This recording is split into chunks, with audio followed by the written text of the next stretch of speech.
ಅಮೃತಮಯ ಕಲಶ ಕಾವ್ಯಗಳಲ್ಲಿ ರಾಜವಂತಿ ಪಾಂಡೆಯವರು ಬರೆದಿರುವ ಬಾಲಬೋಧಿನಿ ಟೀಕೆ ಸ್ವಾಧ್ಯಾಯ ನಡೆದದ್ದೇ ಇದೆ. ಬಂಧ ಅಧಿಕಾರದ 11ನೇ ಮಂಗಲ ಕಲಶವಿದೆ. ಸರ್ವತ್ರಾಖ್ಯವಸಾನಮೇವಮಖಿಲಂ ತ್ಯಾಜ್ಯಂ ಯದುಕ್ತಂ ಚಿನೈಃ ತನ್ಮನ್ಯೇ ವ್ಯವಹಾರ ಏವ ನಿಖಿಲೋ ಯನ್ಯಾಶ್ರಯಶ್ಚಾಚಿತಃ ಸಮ್ಯಕ್ ನಿಶ್ಚಯಮೇಕಮೇವ ತದಮಿ ನಿಷ್ಕಂಪಮಾಕ್ರಮ್ಯತಿಂ ಶುದ್ಧಜ್ಞಾನಘನೇ ಮಹಿಮ್ನಿಚೇ ವರ್ಧಂತಿ ಸಂತೋ ಧೃತಿಂ. ಸಮ್ಯಕ್ ದೃಷ್ಟಿ ಜೀವರುಗಳು ತಮ್ಮ ಶುದ್ಧ ಚಿದ್ರೂಪ ಸ್ವರೂಪದಲ್ಲಿ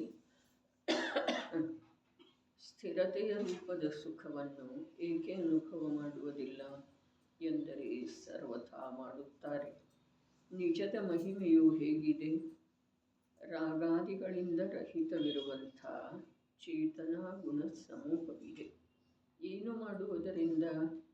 ನಿರ್ವಿಕಲ್ಪ ವಸ್ತು ಮಾತ್ರವನ್ನು ಹೇಗಿದೆಯೋ ಹಾಗೆ ಅನುಭವ ಗೋಚರ ಮಾಡಿಕೊಂಡಿರುವ ಕಾರಣದಿಂದ. ಹೇಗಿದೆ ನಿಶ್ಚಯವು? ಏಕಂ ಏವ. ನಿಶ್ಚಯದಿಂದ ಏಕಂ ನಿರ್ವಿಕಲ್ಪ ವಸ್ತುವಿದೆ. ಇಲ್ಲಿ ನಿಶ್ಚಯ ಶಬ್ದ ಪ್ರಶ್ನೆಯೊಳಗೆ ಎಲ್ಲಿಂದ ಬಂತು? ಹೇಗಿದೆ ನಿಶ್ಚಯವು ಅಂಥೇಳಿ ಆಚಾರ್ಯ ಭಗವಂತರ ಶಬ್ದನೇ ಇದೆ. ಸಮ್ಯಕ್ ನಿಶ್ಚಯಂ ಆಕ್ರಮ್ಯ ತತ್ ಅಂಥೇಳಿ ಇದೆ.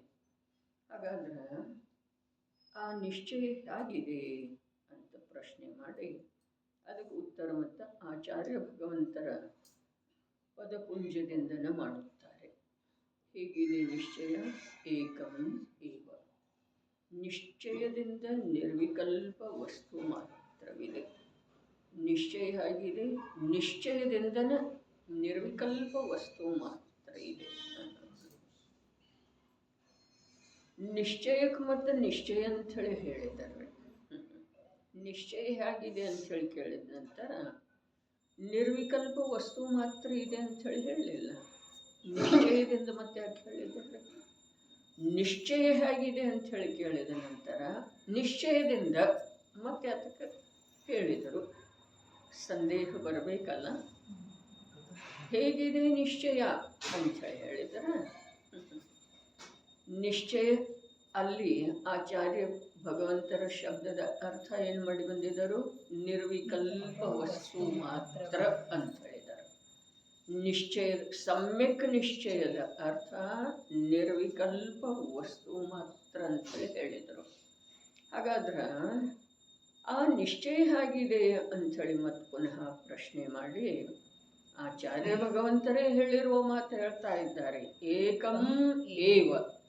ಏವ ಶಬ್ದದ ಅರ್ಥ ನಿಶ್ಚಯದಿಂದ ಅಂಥೇಳಿ ಹೇಳಿದರು.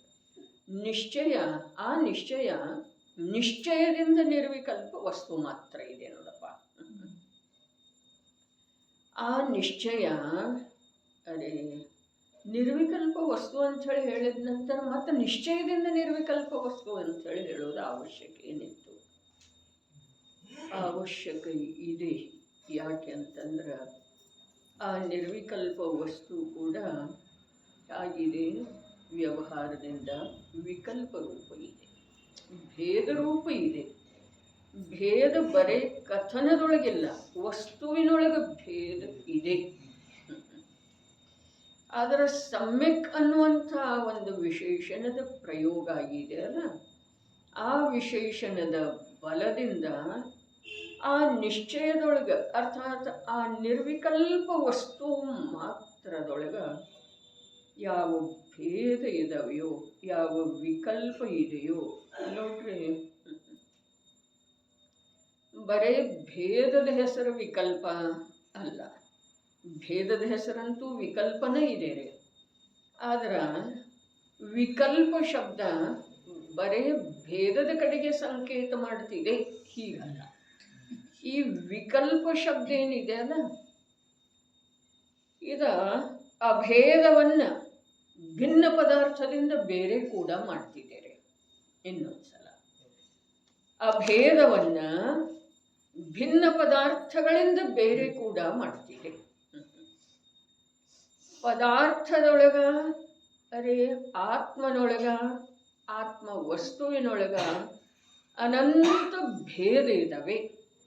ಅನಂತ ಭೇದ ಇದ್ರೂ ಕೂಡ ಅದು ಅಭೇದ ಇದೆ. ಯಾಕೆ ಅಂತಂದ್ರ ಆ ಭೇದಗಳನ್ನ ಬೇರೆ ಬೇರೆ ಮಾಡಲಿಕ್ಕೆ ಬರುವುದಿಲ್ಲ. ಪರ್ಯಾಯ ಇದೆ ರೀ. ಪರ್ಯಾಯ ಅಂತೂ ಬೇರೆನೂ ಇದೆ ಅಲ್ಲ. ಆತ್ಮನ ಸ್ವರೂಪದಿಂದ ಭಿನ್ನ ಪ್ರದೇಶದೊಳಗೆ ಇದಾವೆ ವಿಕಾರಿ ಪರ್ಯಾಯಗಳ ಅನ್ನೋದು ಇದೇ ಸಮಯ ಸಾರದಲ್ಲಿ ಬರ್ತಿದೆ. ಆದ್ರ ಭಿನ್ನ ಪ್ರದೇಶದೊಳಗಿದಾವೆ ಅಂಥೇಳಿ ಅಲ್ಲೇನು ಶಬ್ದ ಪ್ರಯೋಗ ಇದೆ, ಅಲ್ಲಿ ಪ್ರದೇಶದ ಅರ್ಥ ಕ್ಷೇತ್ರ ಅಲ್ಲ, ಪ್ರದೇಶದ ಅರ್ಥ ಸ್ವಭಾವ ಇದೆ. ಅಲ್ಲಿ ವಿಕಾರಿ ಭಾವಗಳ ಆತ್ಮ ಪ್ರದೇಶದಿಂದ ಭಿನ್ನ ಮೇಲ್ಭಾಗದಲ್ಲಿ ತೇಲ್ತಾ ಇದ್ದಾವೆ ಅಂಥೇಳಿ ಏನು ಬರ್ತಿದೆ, ಅಲ್ಲಿ ಪ್ರದೇಶ ಶಬ್ದದ ಅರ್ಥ ಆತ್ಮ ಸ್ವಭಾವ ಅಂಥೇಳಿ ತಿಳ್ಕೊಳ್ಳೋದ್ರಿ. ಇದೇ ವಿವೇಚನೆ ಈ ಗ್ರಂಥದೊಳಗೆ, ಮೂಲ ಗ್ರಂಥದೊಳಗನೆ ಇದೆ ರೀ. ಪ್ರದೇಶ ಅಂಥೇಳಿ ಹೇಳಿದ್ರೆ ಅಲ್ಲಿ ಕ್ಷೇತ್ರ ಅಂಥೇಳಿ ತಿಳ್ಕೊಳ್ಳೋದಿಲ್ಲ. ಅಲ್ಲಿ ಆ ಸನ್ನಿವೇಶದೊಳಗೆ ಆತ್ಮನ ಪ್ರದೇಶದಿಂದ ವಿಕಾರಿ ಪರ್ಯಾಯಗಳ ಪ್ರದೇಶ ಭಿನ್ನ ಇದೆ ಅಂಥೇಳಿ ಏನು ಹೇಳಿದ್ರು, ಅಲ್ಲಿ ಪ್ರದೇಶ ಶಬ್ದದ ಅರ್ಥ ಏನ ಸ್ವಭಾವ ಅಂತ ಆಗ್ತಿದೆ. ಇನ್ನು ಹಾಗೆ ಕಥನ ಇದ್ರೂ ಕೂಡ ಆ ಯಾವ ಆತ್ಮನ ಪರ್ಯಾಯಗಳಿದಾವೆ, ಸಮಯ ಸಮಯಕ್ಕೆ ಉತ್ಪನ್ನವಾಗುವಂಥ ಪರ್ಯಾಯಗಳ ಅವ ಆತ್ಮನ ಕ್ಷೇತ್ರ ರೂಪದ ಪ್ರದೇಶದಿಂದ ಭಿನ್ನದವೇನ್ರಿ? ಈಗ ಸ್ಪಷ್ಟನ ಮಾಡಿತಲ್ಲ, ಪ್ರದೇಶ ಅಂದ್ರೆ ಅಲ್ಲಿ ಕ್ಷೇತ್ರ ಅಂತ ಹೇಳಿ ತಿಳ್ಕೊಳ್ಳೋದಿಲ್ಲ, ಸ್ವಭಾವ ಅಂತ ಹೇಳಿ ತಿಳ್ಕೊಳ್ಳೋದು. ಹಾಗಾದ್ರೆ ಆತ್ಮನ ಅಸಂಖ್ಯ ಪ್ರದೇಶ ರೂಪದ ಯಾವ ಕ್ಷೇತ್ರ ಇದೆ, ಆ ಪ್ರದೇಶದಿಂದ ವಿಕಾರಿ ಪರಿಣಾಮ ಭಿನ್ನದವೇನ? ಇಲ್ಲ. ಆ ಪ್ರದೇಶದಿಂದ ಭಿನ್ನ ಇಲ್ಲ. ಯಾಕೆ ಅಂತಂದ್ರೆ ಮೂಲ ವಸ್ತು ವ್ಯವಸ್ಥೆ ಹೇಗಿದೆ ಅಂತಂದ್ರೆ ದ್ರವ್ಯದ ಎಲ್ಲ ಭಾಗದಲ್ಲಿ ಮತ್ತು ಎಲ್ಲ ಅವಸ್ಥೆಗಳಲ್ಲಿ ಯಾವುದು ಇರ್ತಿದೆಯೋ ಅದನ್ನು ಗುಣ ಅಂಥೇಳಿ ಹೇಳ್ತಾರೆ. ಮತ್ತು ಗುಣಗಳ ವಿಕಾಸವನ್ನ ಪರ್ಯಾಯ ಅಂಥೇಳಿ ಹೇಳಿದರು. ವಿಕಾಸ ಅರ್ಥಾತ್ ಬೆಳೆಯೋದಲ್ಲ, ಕಾರ್ಯವೇ. ಗುಣಗಳ ವಿಕಾಸ ಅರ್ಥಾತ್ ಗುಣಗಳ ಕಾರ್ಯ. ಹಾಗಾದ್ರೆ ಗುಣ ಎಲ್ಲಿ ಅದವು ಅಲ್ಲೇ ಅದರ ಕಾರ್ಯ ಇರುವುದರಲ್ಲ. ಅದು ವಿಕಾರಿ ಇರಲಿ, ಮಿಥ್ಯಾಶ್ರದ್ಧಾ ಇರಲಿ, ವಿಪರೀತ ಚಾರಿತ್ರ ಇರಲಿ, ಆದ್ರೆ ಅದು ಎಲ್ಲಿರೋದ? ಚಾರಿತ್ರ ಗುಣದ ಕ್ಷೇತ್ರದೊಳಗನೆ ಇರೋದ್ರೆ. ಚಾರಿತ್ರ ಗುಣ ಎಲ್ಲಿದೆ? ಆತ್ಮನ ಕ್ಷೇತ್ರ ಎಷ್ಟಿದೆಯೋ ಅಷ್ಟಿದೆ. ಹಾಗಾದ್ರೆ ಈಗ ವಿಚಾರ ಮಾಡೋದ, ಯಾವ ವಿಕಾರಿ ಪರಿಣಾಮ ಇದೆಯೋ, ಸಮಯವರ್ತಿ ಇದೆಯೋ, ಭಲೇ ಒಂದು ಸಮಯದ್ದ ಇದೆ, ಅದ ವಿಕಾರಿ ಇದೆ. ಆತ್ಮನ ಸ್ವಭಾವದೊಳಗ ಅದರ ಸಾಮ್ಯತೆ ಇಲ್ಲ. ಅದರ ಅಂಥ ಪರ್ಯಾಯವನ್ನ ಆ ಆತ್ಮನ ಕ್ಷೇತ್ರದಿಂದ ಬೇರೆ ಮಾಡಲಿಕ್ಕೆ ಬರ್ತಿದೆ ಅಂದ್ರೆ ಇಲ್ಲ. ಹಾಗಾದ್ರೆ ಅನಂತ ಗುಣಗಳ ಪ್ರತಿಯೊಂದು ಗುಣದ ಯಾವ ವರ್ತಮಾನ ಸಮಯದ ಪರ್ಯಾಯ ಇದೆ, ಇವುಗಳಲ್ಲಿ ಭೇದ ವಾಸ್ತವದಲ್ಲಿ ಇದ್ರೂ ಕೂಡ ಅವುಗಳನ್ನು ಬೇರೆ ಮಾಡಲಿಕ್ಕೆ ಬರುವುದಿಲ್ಲ ಅಂಥೇಳಿ ಇಲ್ಲಿ ನಿರ್ವಿಕಲ್ಪ ವಸ್ತು ಮಾತ್ರ ಅಂಥೇಳಿ ಹೇಳಿದರೆ, ಇಷ್ಟೆಲ್ಲ ಭೇದಂತೂ ವಸ್ತುವಿನೊಳಗೆ ಅದಾವ. ಯಾವ ಭೇದ ಅದಾವೋ? ಶ್ರದ್ಧಾ, ಜ್ಞಾನ, ಚಾರಿತ್ರ, ಹೀಗೆ ಗುಣಗಳಂತೂ ಅನಂತ ಗುಣಗಳಂತೂ ಒಂದು ಇನ್ನೊಂದರಿಂದ ಭಿನ್ನ ಇದೆ. ಇನ್ನು ಇಲ್ಲಿ ಮತ್ತೊಂದು ಮಾತು ಸ್ವಾಭಾವಿಕವಾಗಿ ತಿಳ್ಕೊಳ್ಳುವಂಥದ್ದೇನಂತಂದ್ರೆ, ಒಂದು ಗುಣದಿಂದ ಇನ್ನೊಂದು ಗುಣದ ಸ್ವಭಾವ ಭಿನ್ನ ಇದೆ. ಆದ್ರೆ ದ್ರವ್ಯದಿಂದ ಯಾವ ಗುಣ ಭಿನ್ನ ಇದೆ ರೀ? ಯಾವ ಗುಣ ಭಿನ್ನ ಇಲ್ಲ. ದ್ರವ್ಯ ಯಾವುದಕ್ಕಂತಾರು? ದ್ರವ್ಯ ಯಾವುದಕ್ಕಂತಾರು? ಗುಣಗಳ ಸಮೂಹ. ಗುಣಗಳ ಸಮೂಹಕ್ಕೆ ದ್ರವ್ಯ ಅಂತ ಹೇಳಿ ಹೇಳಿದ ಮೇಲೆ ಯಾವ ಗುಣ ಪರಸ್ಪರರಲ್ಲಿ ಭಿನ್ನ ಸ್ವಭಾವಿ ಇದ್ರೂ ಕೂಡ ಪ್ರತಿಯೊಂದು ಗುಣ ದ್ರವ್ಯದ ಸ್ವಭಾವ ಇದೆ. ತಿಳಿತೇನ್ರಿ? ಇನ್ನೊಂದ್ಸಲ, ಪ್ರತಿಯೊಂದು ಗುಣ ಭಿನ್ನ ಭಿನ್ನ ಸ್ವಭಾವಿ ಇದ್ರೂ ಕೂಡ ದ್ರವ್ಯ ಪ್ರತಿಯೊಂದು ಗುಣ ಸ್ವಭಾವಿ ಇದೆ ರೀ. ದ್ರವ್ಯವನ್ನು ಜ್ಞಾನ ಸ್ವಭಾವಿ ಅನ್ಬೋದು, ಸುಖ ಸ್ವಭಾವಿ ಅನ್ಬೋದು, ಸ್ವಚ್ಛ ಸ್ವಭಾವಿ ಅನ್ಬೋದು. ಅಂದ್ರೆ ಯಾಕ ಅಂತಂದ್ರೆ ದ್ರವ್ಯ ಗುಣದ ಜೊತೆಗೆ ಅಭಿನ್ನ ಇದೆ. ಅಭಿನ್ನ ಹೇಗಿದೆ? ದ್ರವ್ಯ ಅಂದ್ರೆ ಅನಂತ ಗುಣಗಳ ಸಮೂಹ ಏನಿದೆ ಅದ ದ್ರವ್ಯ ಇದೆ. ಅದರ ಸಲುವಾಗಿ ಇಲ್ಲಿ ಮೊದಲು ಹೇಳಿದ್ರು, ರಾಗಾದಿಗಳಿಂದ ರಹಿತವಿರುವಂತಹ ಚೇತನ ಗುಣ ಸಮೂಹವಿದೆ. ಸಮೂಹ ಅರ್ಥಾತ್ ವಸ್ತು ಮಾತ್ರ ಏನಿದೆ ಅದರೊಳಗ ಗುಣಭೇದ ಇಲ್ಲ. ಗುಣದಲ್ಲೇ ಭೇದ ಇದೆ ರೀ. ತತ್ವಾರ್ ಸೂತ್ರದೊಳಗೆ ಸೂತ್ರ ಬರ್ತಿದೆ, ನಿರ್ಗುಣ ಗುಣಿ. ಒಂದು ಗುಣದೊಳಗೆ ಇನ್ನೊಂದು ಗುಣ ಇಲ್ಲ. ಆದ್ರೆ ದ್ರವ್ಯದೊಳಗೆ ಎಲ್ಲ ಗುಣ ಇದ್ದಾವೆ.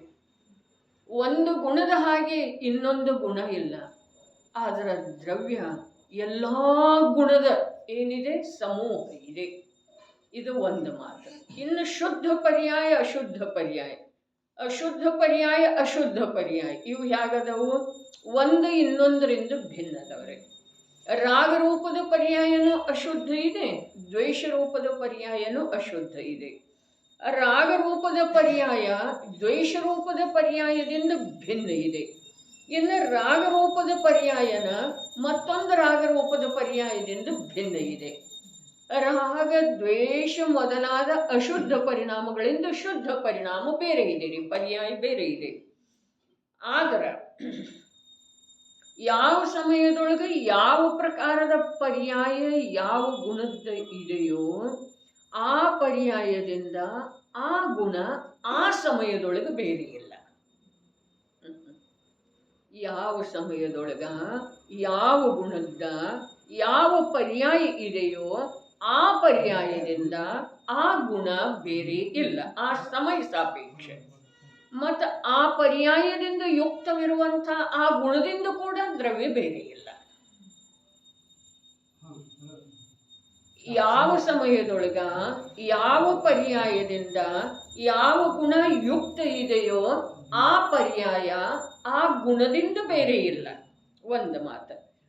ಆ ಪರ್ಯಾಯದಿಂದ ಯುಕ್ತವಿರುವಂಥ ಆ ಗುಣದಿಂದ ಕೂಡ ದ್ರವ್ಯ ಬೇರೆ ಇಲ್ಲ.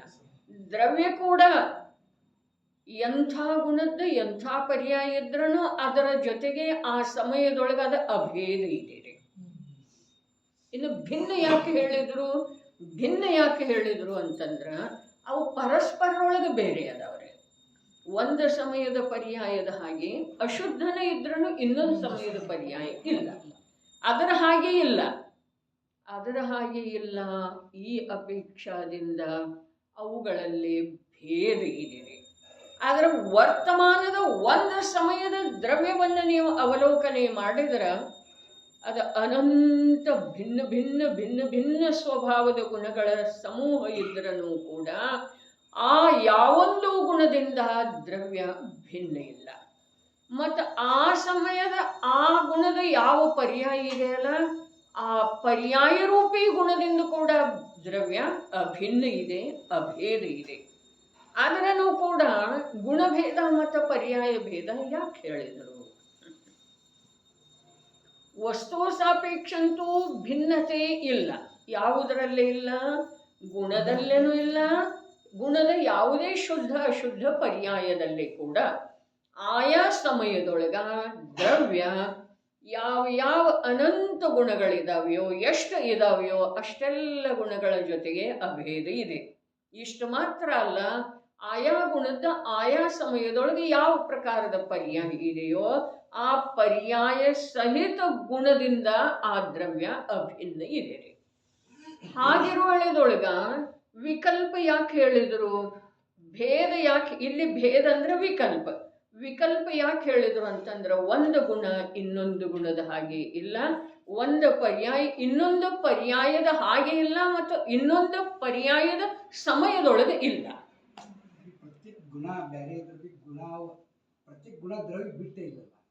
ದ್ರವ್ಯ ಬಿಟ್ಟಿಗಿಲ್ಲನ ನೋಡ್ರಿ. ಆ ಗುಣದ ಮುಖ್ಯತೆಯಿಂದ ನೋಡಿದ್ರ ದ್ರವ್ಯ ಆ ಗುಣರೂಪನೇ ಇದೆ ರೀ. ಯಾವೊಂದು ಗುಣದ ಮುಖ್ಯತೆಯಿಂದ ನೋಡಿದ್ರ ದ್ರವ್ಯ, ಇಡೀ ದ್ರವ್ಯ ಆ ಗುಣರೂಪನೇ ಇದೆ. ಆ ಗುಣರೂಪ ಮಾತ್ರ ಇದೆ. ಇದ ಛದ್ಮಸ್ಥನ ಸಲುವಾಗಿ, ಶ್ರುತಜ್ಞಾನದ ಸಲುವಾಗಿ ಹೇಳೋದೆ ಮುಖ್ಯ ಆಗವನ. ಕೇವಲ ಜ್ಞಾನದೊಳಗ ವಸ್ತು ಹೇಗಿದೆ? ಅನಂತ ಗುಣಗಳ ಜೊತೆಗೆ ಆ ಗುಣ ಪರಸ್ಪರ ಒಂದು ಇನ್ನೊಂದರಿಂದ ಭಿನ್ನ ಇದ್ರೂ ದ್ರವ್ಯ ಅನಂತ ಗುಣಗಳ ಹಾಗೆ ಇದೆ ನೋಡ್ರಿ. ದ್ರವ್ಯ ಅನಂತ ಗುಣಗಳ ಹಾಗೆ ಇದೆ ರೀ. ಇನ್ನ ಅನಂತ ಗುಣಗಳ ಹಾಗೆ ಮಾತ್ರ ಇಲ್ಲ, ವರ್ತಮಾನ ಪರ್ಯಾಯದ ಹಾಗೆ ಕೂಡ ಇದೆ ರೀ. ತಿಳಿತಾ ಇದೆ ಅಂದ್ರೆ ವರ್ತಮಾನ ಪರ್ಯಾಯ ಪ್ರತಿಯೊಂದು ಗುಣದ ಯಾವ ಪ್ರಕಾರ ಇದೆಯೋ ಆ ವರ್ತಮಾನದೊಳಗೆ ಆ ಗುಣದ ಮುಖ್ಯತೆಯಿಂದ ಆ ದ್ರವ್ಯವನ್ನು ನೋಡಿದ್ರ ಆ ದ್ರವ್ಯ ಆ ಪರ್ಯಾಯ ರೂಪನೇ ಇದೆ ರೀ. ತಿಳಿತು ಅಂದುಕೊಳ್ತೇನೆ. ಹೀಗಿರುವಳೆ ಈ ವರ್ತಮಾನದಾಗ ನಿಮ್ಮ ದ್ರವ್ಯ ಅಶುದ್ಧ ಐತೆ ಅಂತ ಹೇಳಿದ್ರು. ಅಶುದ್ಧನ ಐತರಲ್ಲ, ಅಶುದ್ಧನ ಐತ್ರಿ. ಯಾಕೆ ಅಂತಂದ್ರ ದ್ರವ್ಯ ಪರ್ಯಾಯದ ರೂಪವನ್ನು ಬಿಟ್ಟು ಬೇರೆ ರೂಪ ಇಲ್ಲವೇ ಇಲ್ರಿ. ಆದರೂ ಕೂಡ ಅಶುದ್ಧ ಇರುವೆಳೆದೊಳಗೆ ಕೂಡ ಶುದ್ಧದ ಸ್ವೀಕಾರ ಯಾಕ ಅಂತಂದ್ರ ದ್ರವ್ಯ ವರ್ತಮಾನದ ಯಾವ ಅಶುದ್ಧ ಪರ್ಯಾಯ ರೂಪ ಆಗಿದೆಯೋ ಆ ಪರ್ಯಾಯ ಒಂದು ಸಮಯದ ಇದ್ದ ಕಾರಣ ಅದರ ವ್ಯಯ ಆಗುವುದರಿಂದ ದ್ರವ್ಯದ ನಿಜ ಸ್ವಭಾವ ಬಿಟ್ಟು ಹೋಗುವುದಿಲ್ಲ ಅಂಥೇಳಿ ಶುದ್ಧ ಅಂದರೆ ಅದನ್ನು. ಅರೆ ಈ ದ್ರವ್ಯ ಗುಣ ಪರ್ಯಾಯಗಳ ವಿಷಯ ತಿಳಿದಷ್ಟೂ ಆಳ ಇದೆ, ಅಪಾರ ಇದೆ. ಮತ್ತು ಆಳ ಅಪಾರ ಇರುವ ಜೊತೆಗೆ ಆನಂದದಾಯಕ ಇದೆ, ಬೇಸರ ತರುವಂಥದ್ದು ಇಲ್ಲ. ಏನು ಹೇಳಿತು? ನಿರ್ವಿಕಲ್ಪ ವಸ್ತು ಮಾತ್ರ, ಅಥವಾ ಅಲ್ಲೇನು ಹೇಳಿದರು? ರಾಗಾದಿಗಳಿಂದ ರಹಿತವಿರುವಂಥ ಏನ ಚೇತನಾ ಗುಣ ಸಮೂಹವಿದೆ. ಏನದ ನಿಜದ ಮಹಿಮೆ? ಅರೇ ಪ್ರಶ್ನೆ ಏನಿದೆ, ಉತ್ತರ ಏನು ಹೇಳ್ತಾ ಇದ್ದಾರೆ? ನಿಜದ ಮಹಿಮೆ. ಅರೆ ಅದು ಯಾವಾಗಲೂ ಚೇತನಾ ಗುಣ ಸಮೂಹ ಇದೆ. ಚೇತನಾ ಗುಣ ಸಮೂಹ ಅಂತೇಳಿ ಹೇಳಿದ ನಂತರ ಆ ಗುಣಗಳಲ್ಲಿ ಯಾವ ಪರಸ್ಪರ ಭೇದ ಇದೆಯೋ, ವಿಭಿನ್ನ ಸ್ವರೂಪ ಇದೆಯೋ, ಅದು ಎಲ್ಲವೂ ತಿರೋಭೂತ ಆಗಿ ಹೋಯ್ತು, ಒಂದು ಚೇತನ ಆವಿರ್ಭೂತ ಆಯ್ತಾರೆ. ಒಂದು ಮಾತು. ಎರಡನೇದ ರಾಗ ಇರುವೆಳೆದೊಳಗೂ ಕೂಡ ದೃಷ್ಟಿಯೊಳಗಿಂದ ರಾಗದ ಅಭಾವ ಆಯ್ತ್ರಿ. ಇದು ಸಮ್ಯಕ್ ದೃಷ್ಟಿ ಜೀವದ ಮಾತು ಹೇಳ್ತಾ ಇದ್ದಾರೆ, ಸಿದ್ಧರದಲ್ರಿ, ಅರ್ಹಂತ ಅಥವಾ ಸಿದ್ಧರದಲ್ಲ. ರಾಗಾದಿಗಳಿಂದ ರಹಿತವಿರುವ ಅಂಥೇಳಿ ಹೇಳಿದರೆ ರಾಗಾದಿ ಅದಾವೇನಿಲ್ಲ? ರಾಗಾದಿ ಅದಾವ. ಶರೀರ ಇದೆ, ಕರ್ಮ ಇದೆ, ರಾಗ ಇದೆ, ಸಂಯೋಗ ಇದೆ, ಎಲ್ಲ ಇದೆ. ಅದರ ದೃಷ್ಟಿಯೊಳಗಿಂದ ಅದರದ ಅಭಾವ ಆಗಿದೆ. ದೃಷ್ಟಿಯೊಳಗಿಂದ ಅದರ ಅಭಾವ ಆಗಿದೆ. ಇನ್ನು ಚೇತನಾ ಗುಣ ಸಮೂಹ ಅಂಥೇಳಿ ಹೇಳಿದ್ರೆ ಒಂದೊಂದು ಗುಣದ ಮಹಿಮೆ ಅಪರಿಮಿತ ಇದ್ರೂ ಕೂಡ ಅವು ಎಲ್ಲವೂ ಭೇದವನ್ನು ತಿರೋಭೂತ ಮಾಡಿದ್ದು ಇದೆ, ಗುಣಗಳ ಸ್ವಭಾವವನ್ನಲ್ಲ. ತಿಳಿತಾ ಇದೆಯಲ್ಲ? ಗುಣಗಳ ಸ್ವಭಾವವನ್ನು ತಿರೋಭೂತ ಮಾಡಿಲ್ಲ. ಒಂದು ಗುಣ ಇನ್ನೊಂದು ಗುಣದಿಂದ ಭಿನ್ನ ಇದೆಯಲ್ಲ, ಬೇರೆ ಇದೆಯಲ್ಲ, ವಿಶಿಷ್ಟ ಇದೆಯಲ್ಲ, ಆ ವಿಶಿಷ್ಟತೆಯನ್ನು ತಿರೋಭೂತ ಮಾಡಿ ಒಂದು ಚೇತನವನ್ನು ಮುಖ್ಯ ಮಾಡಿ ಅನಂತ ಗುಣಗಳ ಸಮೂಹವನ್ನು ತಗೊಂಡಿದ್ದಾರೆ. ಅರೆ ಅನುಭವದೊಳಗೆ ಬರುವಂಥ ವಸ್ತು ಎಂಥದ್ದಿದೆ ರೀ, ಆ ವಸ್ತುವಿನ ಮಹಿಮೆ ಎಂಥದ್ದಿದೆ. ಇದು ನಿಜವಾಗಿ ವಸ್ತುವಿನ ಮಹಿಮೆ ಇದೆಯೋ ಅಥವಾ ಪರ್ಯಾಯದ ಸಾಮರ್ಥ್ಯ ಇದೆ. ವಸ್ತು ಹೀಗಿದ್ರೂ ಕೂಡ ವಸ್ತು ಹೀಗಿದ್ರೂ ಕೂಡ ಆಗ ಅನಂತ ಭೇದಾತ್ಮಕ ಇದ್ರೂ ಕೂಡ ರಾಗಾದಿ ವರ್ತಮಾನದಲ್ಲಿ ಇದ್ರೂ ಕೂಡ ಪರ್ಯಾಯ ಸಾಮರ್ಥ್ಯ, ಜ್ಞಾನದ ಸಾಮರ್ಥ್ಯ ಇಂಥದ್ದು ಇದೆ.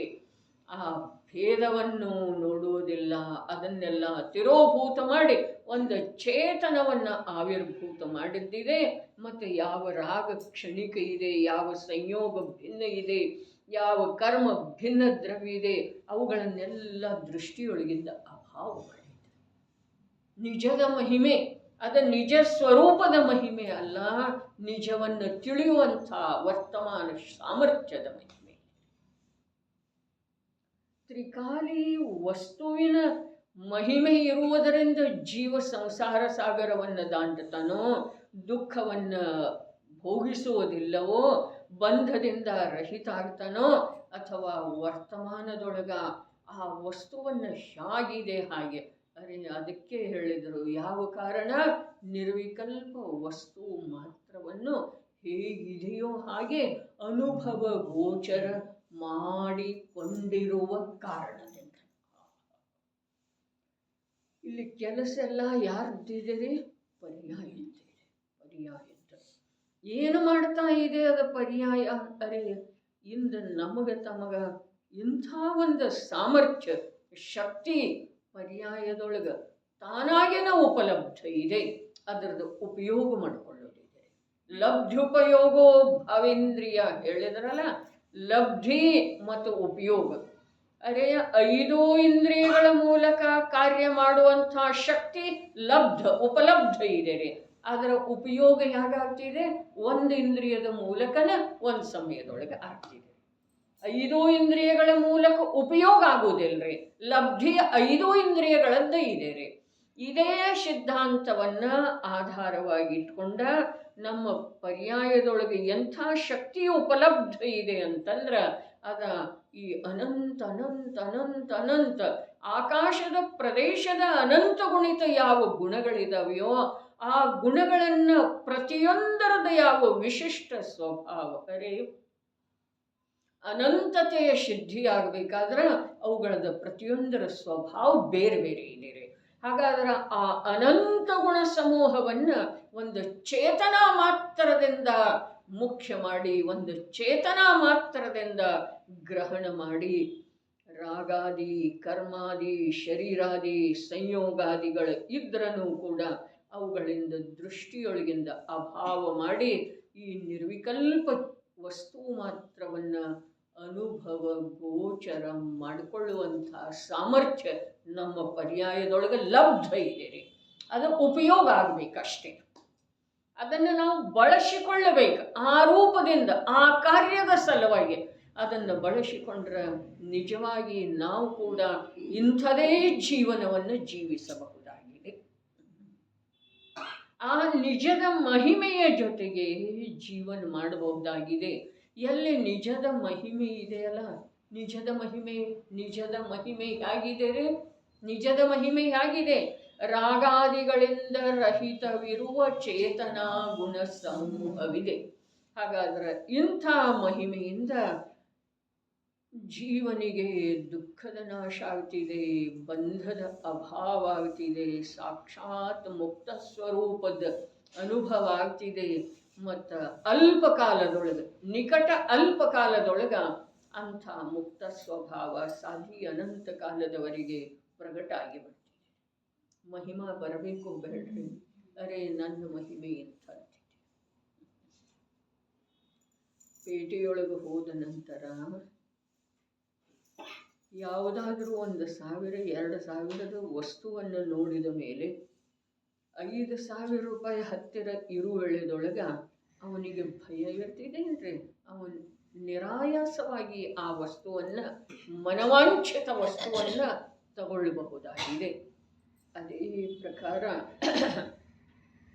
ಇಲ್ಲಿ ಈ ಮನುಷ್ಯ ಭವವೆಂಬ ಸಂತೆಯೊಳಗೆ ಅಥವಾ ಪೇಟೆಯೊಳಗೆ ಬಂದ ನಂತರ ನಮ್ಮ ಹತ್ರ ಸಾಮರ್ಥ್ಯ ಎಷ್ಟಿದೆ ಅಂತಂದ್ರೆ ಎಷ್ಟಿದೆ ರೀ? ಅದೇ ಮೋಕ್ಷ ಮಾರ್ಗವನ್ನು ತಗೊಳ್ಳುವಷ್ಟ ಸಾಮರ್ಥ್ಯ ಇದೆ. ಅನುಭವ ಗೋಚರ ಮಾಡಿಕೊಳ್ಳೋದು ಅರ್ಥಾತ್ ಮೋಕ್ಷ ಮಾರ್ಗವನ್ನು ಕೊಂಡುಕೊಳ್ಳುವಷ್ಟು ಸಾಮರ್ಥ್ಯ ಇದೆ ರೀ. ಸ್ವರ್ಗವನ್ನು ಕೊಂಡುಕೊಳ್ಳಬಹುದು, ನರಕವನ್ನು ಕೊಂಡುಕೊಳ್ಳಬಹುದು, ನಿಗೋದ ತಿರಿಯಂಚವನ್ನು ಕೊಂಡುಕೊಳ್ಳಬಹುದು, ಮನುಷ್ಯ ಭವವನ್ನು ಕೊಂಡುಕೊಳ್ಳು. ಆದ್ರೆ ಇನ್ನೂ ಏನಿದೆಪ್ಪ ಅವಕಾಶ ಇದೆ ಅಂತಂದ್ರೆ ಮೋಕ್ಷ ಮಾರ್ಗವನ್ನು ಅರೆ ಮಾರ್ಗ ಮತ್ತು ಮಾರ್ಗ ಫಲರೂಪದ ಮೋಕ್ಷ ಇದು ಈ ಮನುಷ್ಯ ಭವದೊಳಗ ಲಬ್ಧ ಇದೆ ರೀ. ಪರ್ಯಾಯಕ್ಕೆ ಸಾಮರ್ಥ್ಯ, ಪರ್ಯಾಯದೊಳಗೆ ಸಾಮರ್ಥ್ಯ ಲಬ್ಧ ಇದೆ. ಕಾರ್ಯ ಪರ್ಯಾಯದೊಳಗನ ಆಗೋದಿದೆ, ಪರ್ಯಾಯದಿಂದನ ಆಗೋದಿದೆ. ಆದ್ರೆ ಆ ಪರ್ಯಾಯದೊಳಗಾಗುವಂಥ ಪರ್ಯಾಯದ ಕಾರ್ಯದಿಂದ ದ್ರವ್ಯ ಸಾಧಿ ಅನಂತ ಕಾಲದವರೆಗೆ ಶೋಭೆಗೆ ಪ್ರಾಪ್ತ ಆಗ್ತಾನೆ, ಸಿದ್ಧ ರೂಪದಿಂದ ತಿಳಿದು ಬರ್ತಾನೆ. ಆ ಕಾರ್ಯ ಇಲ್ಲಿ ಮಾಡೋದಿದೆ. ಏನು ಹೇಳ್ತಾ ಇದ್ದಾರೆ ನಡೀರಿ. ಈ ನಿರ್ವಿಕಲ್ಪದ ಅರ್ಥ ಇನ್ನೊಂದು ಮಾಡೋದಿತ್ತಲ್ಲ. ನಿರ್ವಿಕಲ್ಪ ಅರ್ಥಾತ್ ಮೊದಲನೇದೇನ ಅಭೇದ, ಭೇದರಹಿತ. ಭೇದ ಎಲ್ಲಿಲ್ಲ, ಗುಣಭೇದನೂ ಇಲ್ಲ ದ್ರವ್ಯಕ್ಕ, ಪರ್ಯಾಯ ಭೇದನೂ ಇಲ್ಲ ದ್ರವ್ಯಕ್ಕೆ. ಒಂದು ಸಮಯದಲ್ಲಿ ನೋಡಿದರ ಯಾವ ಗುಣದ ಯಾವ ಪರ್ಯಾಯ ಇದೆಯೋ ಅದೇ ರೂಪದಿಂದ ದ್ರವ್ಯ ಇದೆ, ಅದರಿಂದ ಅಭಿನ್ನ ಇದೆ, ಅಭೇದ ಇದೆ ರೀ. ಭಿನ್ನತೆ ಸಂಭವ ಇಲ್ಲ. ಇದು ಒಂದು ನಿರ್ವಿಕಲ್ಪ. ಇನ್ನೊಂದ ವಿಕಲ್ಪದ ಅರ್ಥ ಇನ್ನೊಂದೇನಿದೆ ಅಂತಂದ್ರೆ ಭಿನ್ನ ಪದಾರ್ಥಗಳಿಂದ ಭೇದ ಏನು ಇದೆಯಲ್ಲ ಇದು ಒಂದು ವಿಕಲ್ಪ ಇದೆ ರೀ. ವಿಕಲ್ಪ ಶಬ್ದದ ಅರ್ಥ ಬರೇ ವಸ್ತುವಿನಲ್ಲಿರುವಂಥ ಗುಣ ಪರ್ಯಾಯಗಳ ಭೇದ ಮಾತ್ರ ಅಲ್ಲ, ಅದರ ಭಿನ್ನ ವಸ್ತುವಿನ ಭೇದವನ್ನು ಕೂಡ ತಿಳಿಸೋದು. ನಾಣಂ ಅರ್ಥವಿಯಪ್ಪೋ ಅಂಥೇಳಿ ಹೇಳಿದ್ದಾರೆ. ಜ್ಞಾನ ಹೇಗಿದೆ ಅಂತಂದ್ರೆ ಅರ್ಥವಿಕಲ್ಪ ರೂಪ ಇದೆ. ಅರ್ಥವಿಕಲ್ಪ ಅಂತಂದ್ರೆ ಏನು? ಅರ್ಥವಿಕಲ್ಪ ಅರ್ಥಾತ್ ಇದು ಜಡ ಇದೆ, ಇದು ಧರ್ಮ ದ್ರವ್ಯ ಇದೆ, ಇದು ಅಧರ್ಮ ದ್ರವ್ಯ ಇದೆ, ಇದು ಭಿನ್ನ ಚೇತನ ದ್ರವ್ಯ ಇದೆ. ಇವು ಎಲ್ಲವುಗಳ ಮಧ್ಯದಲ್ಲಿ ಇರುವೆಳೆದೊಳಗೆ ಎಲ್ಲವೂ ಅಂದರೆ ಎಷ್ಟ? ಚೇತನ ಅಚೇತನ ಎರಡನೋ ಅಥವಾ ಅನಂತರಿ? ಅನಂತರಿ. ಅನಂತ ದ್ರವ್ಯಗಳ ಮಧ್ಯದಲ್ಲಿ ಇರುವಂಥ ನಾನು ಆ ಅನಂತ ದ್ರವ್ಯಗಳಿಂದ ಭಿನ್ನ ಇದ್ದೇನೆ ಅನ್ನೋದು ಕೂಡ ವಿಕಲ್ಪ ಶಬ್ದದ ಅರ್ಥ ಇದೆ. ನಾನಂ ಅರ್ಥ ವಿಕಲ್ಪೋ, ಅರ್ಥದ ವಿಕಲ್ಪ ಅರ್ಥಾತ್ ಅರ್ಥದ ಭಿನ್ನತೆ, ಭೇದ. ಇಲ್ಲಿ ಭೇದದಿಂದ ರಹಿತ ಇದೆ, ಅಲ್ಲಿ ಭೇದದಿಂದ ಸಹಿತ ಇದೆ ರೀ ಜ್ಞಾನ. ಎಲ್ಲಿ ಭೇದದಿಂದ ರಹಿತ ಇದೆ? ಗುಣಭೇದ ಮತ್ತು ಪರ್ಯಾಯ ಭೇದದಿಂದ ರಹಿತ ವಸ್ತು ಮಾತ್ರವನ್ನು ಅನುಭವ ಗೋಚರ ಮಾಡಿಕೊಂಡಿದೆ. ಆ ವಸ್ತು ಮಾತ್ರವನ್ನು ಅನುಭವ ಗೋಚರ ಮಾಡಿಕೊಂಡಿರುವಂಥ ಜ್ಞಾನಕ್ಕ ಭಿನ್ನ ಪದಾರ್ಥಗಳಿಂದ ಭಿನ್ನತ್ವ ಸದೈವ ವರ್ತಿಸ್ತಾ ಇದೆ. ತಿಳಿತಿದೆ? ಭಿನ್ನ ಪದಾರ್ಥಗಳಿಂದ ಭಿನ್ನತ್ವ ಸದೈವ ವರ್ತಿಸ್ತಾ ಇದೆ. ಅದು ಜ್ಞಾನದ ಸ್ವರೂಪ ಇದೆ, ಸಮ್ಯಕ್ ಜ್ಞಾನದ ಸ್ವರೂಪ ಇದೆ. ನೋಡ್ರಿ, ವಿಚಾರ ಮಾಡ್ರಿ. ಇಲ್ಲಿ ಗುಣ ಮತ್ತು ಪರ್ಯಾಯಗಳ ಭೇದವನ್ನ ಸಂಪೂರ್ಣ ರೂಪದಿಂದ ಅಳಿಸಿ ವಸ್ತು ಮಾತ್ರವನ್ನು ಅನುಭವ ಮಾಡಬೇಕಾದ್ರೆ ಅಲ್ಲಿ ಎಲ್ಲದರ ಜೊತೆಗೆ ಅನಂತ ದ್ರವ್ಯಗಳ ಜೊತೆಗೆ ಇರುವಂಥ ದ್ರವ್ಯವನ್ನ, ನಿಜ ದ್ರವ್ಯವನ್ನ ಭಿನ್ನ ಸದೈವ ತಿಳಿಯೋದು ಅವಶ್ಯಕ ಇದೆಯೋ ಅಥವಾ ಇಲ್ವೇ? ಸದೈವ ಅಲ್ಲಿ ಭಿನ್ನ ತಿಳಿಯೋದು ಅವಶ್ಯಕ ಇದೆ. ಎಲ್ಲಿ? ಅನಂತ ದ್ರವ್ಯಗಳ ಸಮೂಹದೊಳಗದಂದ್ರೆ ಇವ ಸಮ್ಯಕ್ ದೃಷ್ಟಿ ಜೀವ ಅನಂತ ದ್ರವ್ಯಗಳ ಸಮೂಹದಲ್ಲಿ ಇರುವ ವೇಳೆದೊಳಗ ಅಲ್ಲಿ ಭೇದದ ವಿಕಲ್ಪ ಇದೆ ಏನಿಲ್ರಿ? ಏನ ಅಲ್ಲಿಯೂ ನಿರ್ವಿಕಲ್ಪ ಇದೆ ರೀ? ಅಲ್ಲಿ ಭೇದದ ವಿಕಲ್ಪ ಇದೆ. ಇಲ್ಲಿ ಭೇದ ಇರುವ ವೇಳೆದೊಳಗೂ ಕೂಡ ಅಲ್ಲಿ ಭೇದದ ವಿಕಲ್ಪ ಇದೆ, ಇಲ್ಲಿ ಭೇದ ಇರುವ ವೇಳೆದೊಳಗೂ ಕೂಡ ನಿರ್ವಿಕಲ್ಪ ಅರ್ಥಾತ್ ಅಭೇದದ ಅನುಭೂತಿ ಇದೆ. ಅರೆ ನೋಡ್ರಿ, ಈಗ ಇನ್ನೊಂದು ಮಾತು ಸೂಕ್ಷ್ಮ ಇದೆ, ಆದರೆ ಎಷ್ಟು ತಿಳಿತಿದೆ ಅಷ್ಟು ಸ್ಪಷ್ಟ ಮಾಡೋನು ಶಬ್ದದಿಂದ. ಜ್ಞಾನಕ್ಕಂತೂ ತಿಳಿಲಿಕ್ಕೆ ಸುಲಭ ಇದೆ. ನೋಡ್ರಿ, ಪರ್ಯಾಯ ಒಂದು ಸಮಯದ ಇದೆ, ಆದರೆ ಆತ್ಮದ್ರವ್ಯದಿಂದ ಅದನ್ನು ಆ ಸಮಯದೊಳಗೆ ಬೇರೆ ಮಾಡಲಿಕ್ಕೆ ಬರೋದಿಲ್ಲ. ಇನ್ನು ಆತ್ಮನ ಪ್ರದೇಶ ಏನದ ಅಸಂಖ್ಯ ಅರೂಪಿ ಪ್ರದೇಶ, ಆ ಪ್ರದೇಶದೊಳಗನ ಅನಂತ ದ್ರವ್ಯದವರೆ ಅಥವಾ 6 ಜಾತಿಯ ದ್ರವ್ಯದವರೆ. ಧರ್ಮ ಇದೆ, ಅಧರ್ಮ ಇದೆ, ಆಕಾಶ ಇದೆ, ಕಾಲಾನುಗಳಿದ್ದಾವೆ, ಮತ್ತು ಪರಮಾಣುಗಳು ಕೂಡ ಇದ್ದಾವೆ, ಸ್ಕಂಧಗಳು ಇದ್ದಾವೆ. ಹಾಗೆ ನೋಡಿದ್ರೆ ಅನಂತನ ಅದಾವ್ರಿ. ಎಲ್ಲಿ ಆತ್ಮನ ಎಲ್ಲಿ ಚೈತನ್ಯದ ಅರೂಪಿ ಅಸಂಖ್ಯ ಪ್ರದೇಶ ಅದಾವಲ್ಲ, ಅಲ್ಲಿ ಎಷ್ಟು ದ್ರವ್ಯದವು ಬೇರೆ ಅನಂತದವ್ರೆ. ಯಾಕೆ ಅಂತಂದ್ರ ಈ ಸ್ಕಂಧ ಹೇಗಿದೆಪ್ಪ ಅಂತಂದ್ರ ದ್ವಿಅಣುಕನೂ ಇದೆ, ಅದು 2 ಅಣುಕದಿಂದ ಹಿಡ್ಕೊಂಡು ಅನಂತ ಪರಮಾಣುಗಳು, ಅನಂತ ಅರೆ ರೀ. ಹಾಗಾದ್ರೆ ಕಾರ್ಮಣ ವರ್ಗಣ, ಮನೋವರ್ಗಣ, ಆಹಾರ ವರ್ಗಣ, ಭಾಷಾ ವರ್ಗಣ, ಇವು ಎಲ್ಲವುಗಳಲ್ಲೇ ನನ್ನ ಆತ್ಮ ಪ್ರದೇಶ ವ್ಯಾಪ್ತಿ ಇದೆಯೋ ಅಥವಾ ಇಲ್ಲ, ಅಥವಾ ನನ್ನ ಆತ್ಮ ಪ್ರದೇಶದೊಳಗೆ ಇವೆಲ್ಲ ಅದಾವೋ ಅಥವಾ ಇಲ್ರಿ? ಇದಾವೆ.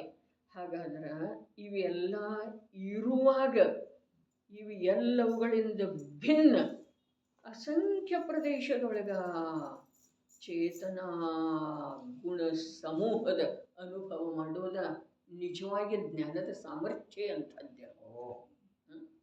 ಮತ್ತು ಈ ಛದ್ಮಸ್ಥ ಅಂತ ಶಬ್ದವನ್ನು ಬರ್ತೈತೆ, 11-12 ಗುಣಸ್ಥಾನ ತನಕ ಜ್ಞಾನಾತ್ಮಕನ ಇರ್ತೈತೋ ಏನ್ರಿ? ಈ ಅನುಭವ ಅಥವಾ ಭೇದ ಜ್ಞಾನ ಜ್ಞಾನಾತ್ಮಕನ ಇರ್ತೈತೆ, ಭೇದ ಜ್ಞಾನ ಸಾಧಾರಣ ಸ್ಥೂಲವಾಗಿ ನೋಡಿದ್ರೆ. ಆದರೆ ಮುಂದಿನ ಗುಣಸ್ಥಾನಗಳಿದೆ 12 ತನಕ ಅದೇ ಇರ್ತೈತೆ ಸಂಶಯ ಬಂತ. ಜ್ಞಾನಾತ್ಮಕ ಅಂತಂದ್ರೆ ಏನು? ತಮ್ಮದ ಅಭಿಪ್ರಾಯ ಗೊತ್ತಾಗ್ತಾ ಇಲ್ಲ. ಭೇದ ಜ್ಞಾನ ನಾವು ಜ್ಞಾನದಲ್ಲೇ ಮಾಡ್ತೇವೆ. ಹಾಂ ನೋಡ್ರಿ, ಜ್ಞಾನದ ಕಾರ್ಯ ಜ್ಞಾನ ಮಾಡ್ತಾ ಇರ್ತಿದೆ. ಏನು ಮಾಡ್ತಾ ಇರ್ತಿದೆ? ಒಳ್ಳೆಯ ಪ್ರಶ್ನೆ. ಜ್ಞಾನದ ಕಾರ್ಯ, ಜ್ಞಾನದ ಪರ್ಯಾಯ ಕಾರ್ಯ ಮಾಡ್ತಾ ಇರ್ತಿದೆ. ಏನು ಮಾಡ್ತಾ ಇರ್ತಿದೆ? ಅನಂತ ಗುಣಗಳಲ್ಲಿ ಕ್ಷಣವರ್ತಿ ಪರ್ಯಾಯದಲ್ಲಿ ಅಭೇದ ರೂಪ ಇರುವಂಥ ನಿಜ ದ್ರವ್ಯವನ್ನು, ವಸ್ತು ಮಾತ್ರವನ್ನು ತಾನು ಅಂಥೇಳಿ ತಿಳಿತಾ ಇರ್ತಿದೆ. ಅದು ತಿಳಿಯುವುದರ ಜೊತೆಯಾಗಿ ಅಲ್ಲೇ ಇರುವಂಥ ಅನಂತ ದ್ರವ್ಯಗಳಿಂದ ಯಾವ ಭಿನ್ನತ್ವ ಇದೆ ಅದನ್ನು ತಿಳಿತಾ ಇರ್ತಿದೆ. ತಿಳಿಯುವ ಕಾರ್ಯ ಜ್ಞಾನದೊಳಗೆ ತಿಳಿಯುವ ರೂಪದಿಂದನೇ ಆಗ್ತಿದೆ ರೀ. ಮುಂದೇನಾಗ್ತಿದೆಪ್ಪ ಅಂತಂದ್ರೆ ಅಲ್ಲಿ ಅನುಭವನ ಶಕ್ತಿ ಇದೆಯಲ್ಲ, ಈ ತಿಳಿಯುವುದರ ಬಲದಿಂದ ಆ ಅನುಭವನ ಶಕ್ತಿ ಅದನ್ನು, ಆ ಜ್ಞಾನ ಹೇಗೆ ತಿಳಿತಾ ಇದೆಯಲ್ಲ ಹಾಗೆ ಅನುಭವ ಮಾಡ್ತಿದ್ದೀರಿ. ಕೆಲವೊಮ್ಮೆ ಇಲ್ಲ, ಜ್ಞಾನಂತೂ ಅಖಂಡ ತಿಳಿತಾ ಇರ್ತಿದೆ. ಜ್ಞಾನಂತೂ ಅಖಂಡ ತಿಳಿತಾ ಇರ್ತಿದೆ. ಜ್ಞಾನ ಹೇಗೆ ಅನುಭವ ಮಾಡ್ತೈತೆ ಅಂತ ಜ್ಞಾನ ಅಂದ್ರೆ ಅನುಭವ, ಭೇದ ಜ್ಞಾನ. ಜ್ಞಾನ ಅಂದ್ರನ ಅನುಭವ ಇದ್ರೂ ಕೂಡ ಪರವನ್ನು ಭಿನ್ನ ತಿಳಿತಿದೆ ಅಲ್ಲ, ಅಲ್ಲೇನು ಅನುಭವ ಮಾಡ್ತಿದ್ದೀರಿ ಅಂಥೇಳಿ ಸ್ವಪರ ಪ್ರಕಾಶಕ ಅಂಥೇಳಿ ಹೇಳಿದಾರಲ್ಲ, ಪರವನ್ನು ತಿಳಿತಿದೆ, ಸ್ವವನ್ನು ಅನುಭವ ಮಾಡ್ತಿದೆ.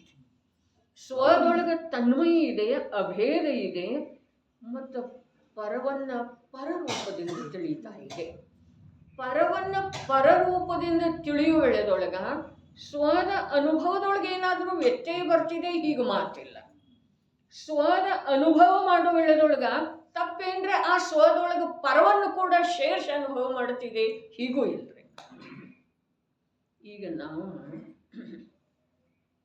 ಊಟ ಮಾಡ್ತಾ ಇರ್ತೇವೆ. ಊಟ ಮಾಡ್ತಾ ಇರೋ ವೇಳೆದೊಳಗೆ ಅದರದ್ದು ಅನುಭವ ಬರ್ತಿರ್ತಿದೆಯಲ್ಲ, ಸುಖದ ಯಾವುದು ನಮಗೆ ಇಷ್ಟ ಇದೆ ಆ ಪದಾರ್ಥಕ್ಕೆ ಸಂಬಂಧಿಸಿದ ಹಾಗೆ ಆ ಇಷ್ಟ ಬುದ್ಧಿ ಅಥವಾ ಸುಖದ ಅನುಭವ ಆಗ್ತಾ ಇರ್ತಿದೆ. ಅಷ್ಟರೊಳಗೆ ಕಾಲಿಂಗ್ ಬೆಲ್ ಆಗ್ತಿದೆ ಅಥವಾ ನಮ್ಮ ಫೋನ್ ರಿಂಗ್ ಆಗ್ತಿದ್ದಾರೆ. ಆದ ನಂತರ ಉಪಯೋಗ ಆ ಕಡೆ ಹೋಗ್ತಿದ್ದಾರೆ. ಹೋದ ನಂತರ ನಮಗೇನಾಗ್ತಿದೆ, ಇದರ ಅನುಭವದೊಳಗೆ ವ್ಯತ್ಯಯ ಬರ್ತಿದೆ. ಹೌದು ಅಥವಾ ಇಲ್ಲ? ಹಾಗೆ ಸಮ್ಯಕ್ ಜ್ಞಾನದೊಳಗೆ ಆಗೋದಿಲ್ಲ. ಹಾಗೆ ಸಮ್ಯಕ್ ಜ್ಞಾನದೊಳಗೆ ಆಗೋದಿಲ್ಲ. ಅದು ಸ್ವಪರ ಪ್ರಕಾಶಕ್ಕೆ ಹೇಗಿದೆ ಅಂತಂದ್ರೆ ಸ್ವದ ಅನುಭವದೊಳಗೆ ಯಾವ ವ್ಯತ್ಯಯನೂ ಬರೋದಿಲ್ಲ. ಇಡೀ ವಿಶ್ವ ಎಲ್ಲ ತಿಳಿದು ಬಂದ್ರೂ. ಇನ್ನು ಛದ್ಮಸ್ಥಾವಸ್ಥೆಯೊಳಗೆ ಕೂಡ ಸಮ್ಯಕ್ ಜ್ಞಾನದ ಸ್ವರೂಪ ಹಾಗೆ ಇದೆ.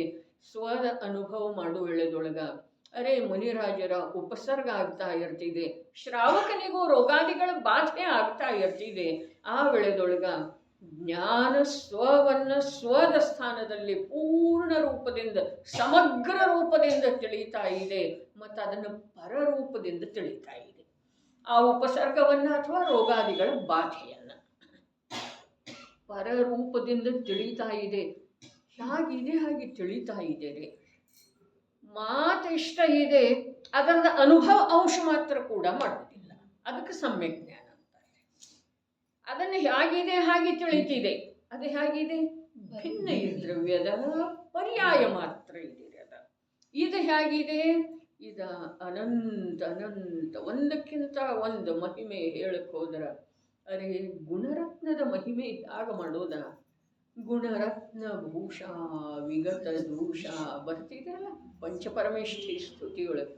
ಗುಣರತ್ನ ಭೂಷ, ಒಂದೊಂದು ಗುಣರೂಪಿ ರತ್ನದ ವರ್ಣನೆಯನ್ನ ಅನಂತ ಕೇವಲಿಗಳು ಕೂಡ ಮಾಡೋ ಸಾಧ್ಯ ಇಲ್ಲ ಪ್ರಭು. ಒಂದು ಗುಣದ ಹಾಗೆ ಇನ್ನೊಂದು ಗುಣ ಇಲ್ಲ. ಆದರೆ ಒಂದು ಗುಣದ ಸಾಮರ್ಥ್ಯಕ್ಕಿಂತ ಇನ್ನೊಂದು ಗುಣದ ತನ್ನದೇ ಆದಂಥ ಸಾಮರ್ಥ್ಯ ಸ್ವಲ್ಪ ಕೂಡ ಕಮ್ಮಿ ಇಲ್ಲ. ಅರೆ ಅಂಥ ಅನಂತ ಗುಣಗಳ ಸಮೂಹ ಪುಂಜ ನಾನಿದ್ದೇನೆ. ಒಂದು ಸಲ ಹ್ಞೂ ಅನ್ನಂತ ಹೇಳ್ತಾರೆ. ಒಂದು ಸಲ ಒಪ್ಪಿಕೋಪ, ನಾ ಇಂಥವದೇನ ಅನ್ನೋದು ಒಪ್ಪಿಕೋ.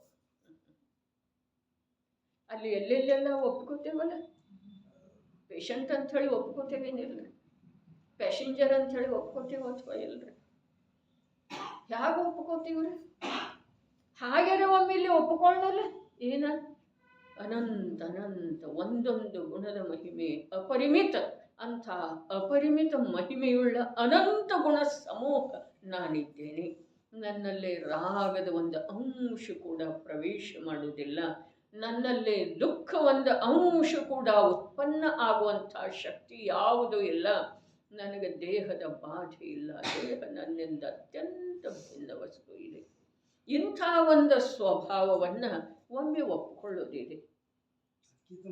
ನೆಕ್ಸ್ಟ್ ಪೇಷಂಟ್ ಅಂದ ಕೂಡಲೇ ನಮ್ಮದು ಹೆಸರು ಕರೆದಿರುವುದಿಲ್ಲ. ಅದರ ಮುಂದಿನ ಮಾತು ಹೇಳಲ್ಲ. ಒಂದು ಸಮಯದಾಗ ಪೂರ್ಣರೇ ಒಂದು ಸಮಯದೊಳಗೆ ಯಾವಾಗ ನೋಡ್ತೇವೆ ಅವಾಗ ಪೂರ್ಣರೇ.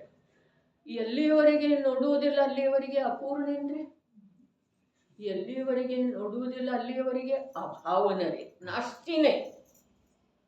ಎಲ್ಲಿಯವರೆಗೆ ನೋಡುವುದಿಲ್ಲ ನಮ್ಮ ಸ್ವಭಾವವನ್ನು ಅಲ್ಲಿಯವರೆಗೆ ನಮ್ಮ ಸ್ವಭಾವ ಅಪೂರ್ಣಿದೆ. ಹೀಗಿಲ್ಲ ಇಲ್ಲನರೇ.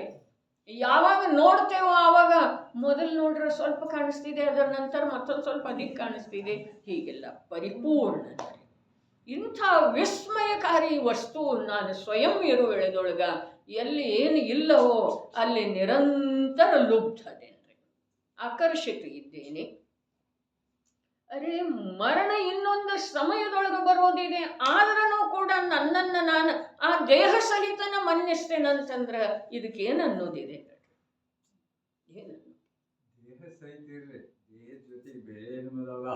ಅವು ಎಲ್ಲಾರೇ ಅದ ನಿಜವಾದ ಮಾತಿದೆ. ದೇಹ ಸಹಿತ ಅಂದ್ರೆ ಅವೆಲ್ಲಾನರೇ ಅಂತ ಅವಿಭಾಗ ಪ್ರತಿಚ್ಛೇದದ ನಿನ್ನೆ ಚರ್ಚೆ ಆಯ್ತಲ್ಲ. ಕಠಿಣ ಮಾತಿದೆ. ಕಠಿಣ ಇರುವೆಳೆದೊಳಗೆ ಕೂಡ ಮನಸ್ಸು ಮಾಡಿದ್ರೆ ಬಹಳ ಸುಲಭ ಇದೆ.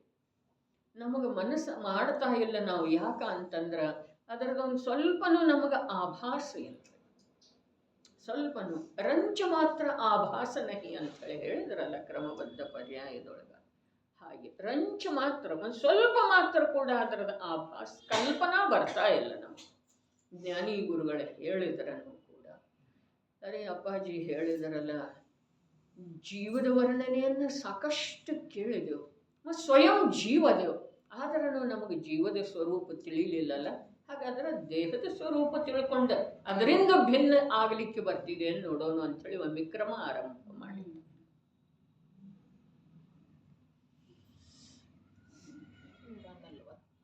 ಒಂದು ಸಮಯದೊಳಗೆ ಪರಿಪೂರ್ಣ ಇದ್ದೇವೆ.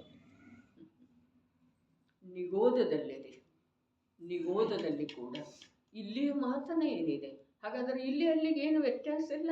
ಇದೇ ಪ್ರಭು ಅಜಗಜಾಂತರ ವ್ಯತ್ಯಾಸ ಇದೆ. ಆಕಾಶ ಭೂಮಿಯಷ್ಟಲ್ಲ, ಆಕಾಶ ಪಾತಾಳದಷ್ಟು ವ್ಯತ್ಯಾಸ ಇದೆ. ಏನು ವ್ಯತ್ಯಾಸ ಇದೆ? ಅಲ್ಲಿ ಪರಿಪೂರ್ಣ ಇದ್ರೂ ಅದನ್ನು ತಿಳ್ಕೊಳ್ಳುವ ಸಾಮರ್ಥ್ಯ ಇರಲಿಲ್ಲ, ಇಲ್ಲಿ ತಿಳ್ಕೊಳ್ಳುವ ಸಾಮರ್ಥ್ಯ ಇದೆ. ತಿಳ್ಕೊಳ್ಳೋದಷ್ಟೇ ಅಲ್ಲ, ಅದನ್ನು ಪ್ರತ್ಯಕ್ಷ ಅನುಭವ ಮಾಡುವ ಸಾಮರ್ಥ್ಯ ಇದೆ. ಅಲ್ಲಿ ಇರಲಿಲ್ಲ. ವಸ್ತು ಅಂತೂ ಪೂರ್ಣನೇ ಇರ್ತಾರೆ, ಅಲ್ಲೂ ಅಪೂರ್ಣ ಇರಲಿಲ್ಲ, ಯಾವ ನ್ಯೂನತೆ ಬಂದಿರಲಿಲ್ಲ.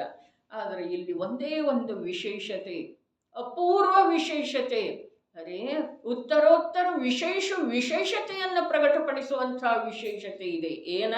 ಅದನ್ನು ತಿಳ್ಕೊಳ್ಳುವ ಅನುಭವ ಮಾಡುವ ವಿಶೇಷತೆ. ಮತ್ತು ಇಲ್ಲಿ ಆಗಲಿಲ್ಲ ಅಂತಂದ್ರೆ ಮತ್ತದು ಆಗೋದ ಕಠಿಣ ಇದೆ, ಅಸಾಧ್ಯನ ಇದೆ.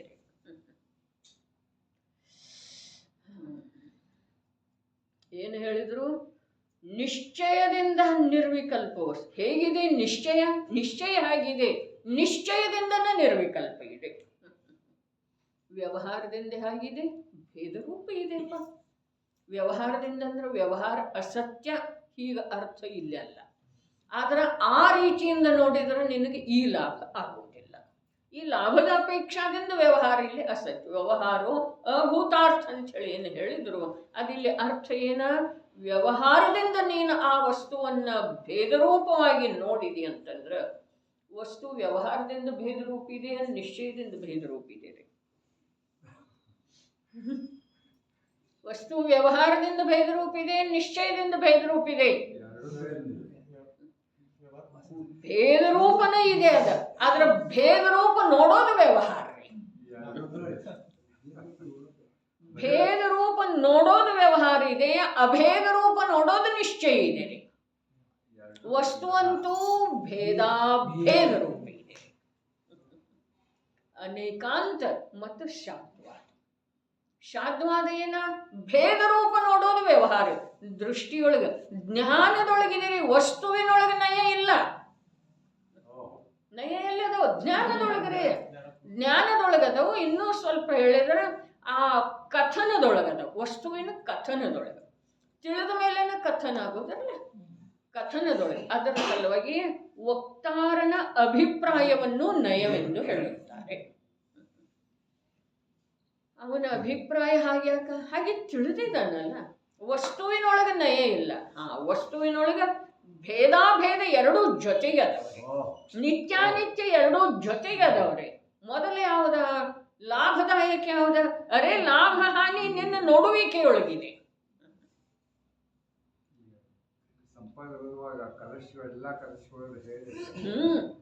ಎಲ್ಲ ಕಲಶ ಬಂದು ಏನು ಅದ್ಭುತ ರೀ. ಅಂತಹ ಹೋದರೆ ಇಡೀ ವಿಶ್ವ ವಿಸ್ಮರಣೆ ಆಗಿ ಹೋಗ್ತಿದೆ. ಇಡೀ ವಿಶ್ವ ಒಂದು ಸ್ವಲ್ಪ ಬರೀ ಒಂದೊಂದು ಶಬ್ದದ್ದು ಇದೆ. ಕಲಶದ ಭಾವ ತಿಳ್ಕೊಂಡ್ರ ಆ ಶಬ್ದದ ಮೂಲಕ ಆ 20 ಕಲಶಗಳನ್ನು ಹೇಳ್ತಾ ಹೋದ್ರ ಅಮೃತ ಚಂದ್ರಾಚಾರ್ಯರು ಯಾವ ಲೋಕದೊಳಗಿದ್ರಲ್ಲ ಅದೇ ಲೋಕಕ್ಕೆ ನಾವೆಲ್ಲರೂ ಹೋಗೋ ಸಾಧ್ಯ ಇದೆ. ಏನು ಸಂಸ್ಕೃತ ಕಠಿಣ ಇಲ್ಲ, ಒಂದು ಸ್ವಲ್ಪ ಗಂಭೀರ ಇದೆ. ಸಂಸ್ಕೃತ ಗಂಭೀರ ಇದೆ, ಆ ಪ್ರತಿಪಾದನೆಯ ವಿಷಯ ಗಂಭೀರ ಇದೆ. ವಿಷಯ ಗಂಭೀರ, ಸಂಸ್ಕೃತ ಗಂಭೀರ. ಅಂಥೇಳಿ ಸಂಸ್ಕೃತ ಪ್ರಾಕೃತ ಈ ಭಾಷೆಗಳಿಗೆ ಕೂಡ ಉಚ್ಚ ಸ್ಥಾನ. ಯಾಕಂತಂದ್ರೆ ಆ ಭಾಷೆಯ ಮೂಲಕ ಪ್ರತಿಪಾದಿಸಲ್ಪಡುವಂತಹ ವಿಷಯನ ಅಷ್ಟು ಉಚ್ಚ ಇದೆ ರೀ. ಬಹಳ ಅದ್ಭುತ. ನಿಜವಾಗಿ ಭಾಷಾದ್ದು ಕೂಡ ಬಹಳ ಒಂದು ಸ್ಥಾನಮಾನ ಈ ಮನುಷ್ಯನ ಜೀವನದೊಳಗೆ ಇದೆ. ಮನುಷ್ಯನ ಜೀವನ ಅದಿರಲ್ಲ ಉಚ್ಚ ಇದೆ ಅಲ್ಲ. ಅಂಚಳನ ನೋಡ್ರಿ, ಯಾವ ವಸ್ತು ಈಗ ಲೋಕದೊಳಗೂ ಕೂಡ ಎಷ್ಟು ಬೆಲೆಯುಳ್ಳದ ರತ್ನ ಇದೆಯೋ ಅದರ ಡಬ್ಬ ಕೂಡ ಅಷ್ಟು ಅಂದ್ರೆ ಅಧಿಕ ಬೆಲೆಯುಳ್ಳದ್ದು ಇರ್ತಿದೆ. ಆ ಪ್ರಕಾರ ಯಾವ ವಿಷಯವನ್ನು ಹೇಳೋದಿದೆ ಅಲ್ಲ ಆ ವಿಷಯಕ್ಕನುಗುಣವಾಗಿ ಭಾಷಾ ಕೂಡ ಇದೆ ರೀ. ಸ್ವಾಭಾವಿಕವಾಗಿ ಲಭಿಸಿದ್ದ ಇದೆ. ಏನು ಹೇಳಿದ್ರು? ನಿಶ್ಚಯದಿಂದ ನಿರ್ವಿಕಲ್ಪ ವಸ್ತು. ಏನ? ಹೇಗಿದೆ ನಿಶ್ಚಯವು? ನಿಶ್ಚಯದಿಂದ ನಿರ್ವಿಕಲ್ಪ ವಸ್ತು ಮಾತ್ರವಿದೆ. ಬಹಳ ಅದ್ಭುತ. ಈ ಶಬ್ದದೊಳಗ ಯಾವ ಭಾವ ಇದೆ? ನಿಶ್ಚಯದಿಂದ ನಿರ್ವಿಕಲ್ಪ ವಸ್ತು ಮಾತ್ರ. ನಿಶ್ಚಯ ಹೇಗಿದೆಪ್ಪ? ನಿಶ್ಚಯ ಹೇಗಿದೆ? ನಿಶ್ಚಯದಿಂದ ನಿರ್ವಿಕಲ್ಪ ವಸ್ತು ಮಾತ್ರ ಇದೆ. ವ್ಯವಹಾರದಿಂದ ಅರ್ಥಾತ್ ಹೇಳಲಿಕ್ಕೆ ಹೋದರೆ ಅದೇನಿದೆ? ವಿಕಲ್ಪ ರೂಪ ಇದೆ.